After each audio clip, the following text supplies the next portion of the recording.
Bonjour.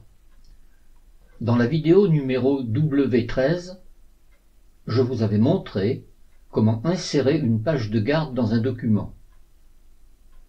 Il peut être intéressant, dans la présentation d'un mémoire par exemple, ou dans la maquette d'un manuscrit ou d'un livre, de ne pas numéroter les premières pages et de choisir l'endroit où cette numérotation doit commencer, ainsi que le numéro souhaité.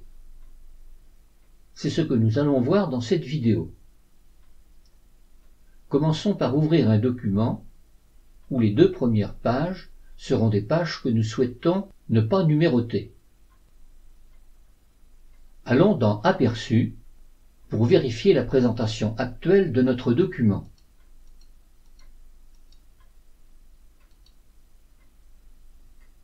Allons maintenant dans Format, cliquons sur Page pour éditer le style de page de la page où est le curseur.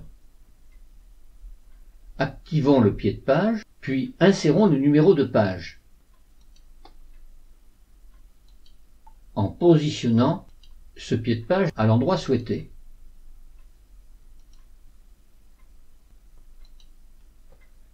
Retournons dans l'Aperçu.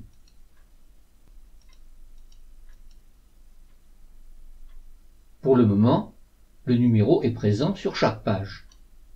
Accédons au style de page par le volet latéral.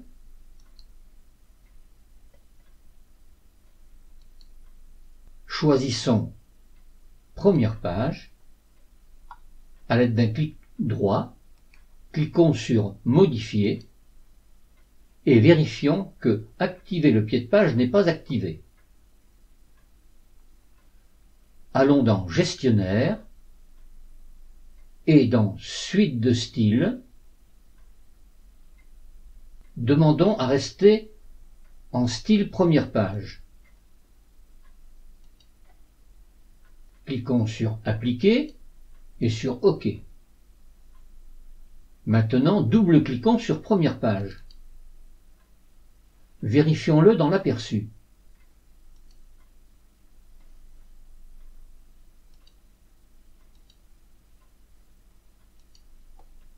Allons maintenant dans la page où nous souhaitons changer de présentation et allons dans Insertion.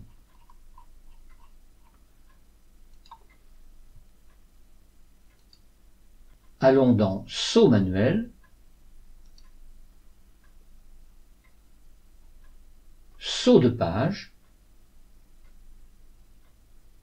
et indiquons dans Style le style souhaité à partir de cet endroit et choisissons Style par défaut. Cliquons sur Modifier le numéro de page et là nous pouvons choisir d'indiquer le numéro de page que nous souhaitons sur cette page-là. Nous pouvons choisir le 1, le 2 ou le 3.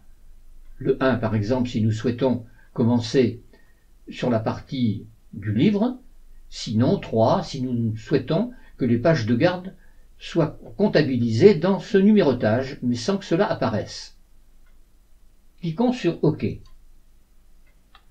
Vérifions que les premières pages sont toujours en style de première page sans pied et que les suivantes sont avec un pied de page avec le numéro correspondant en allant dans l'Aperçu.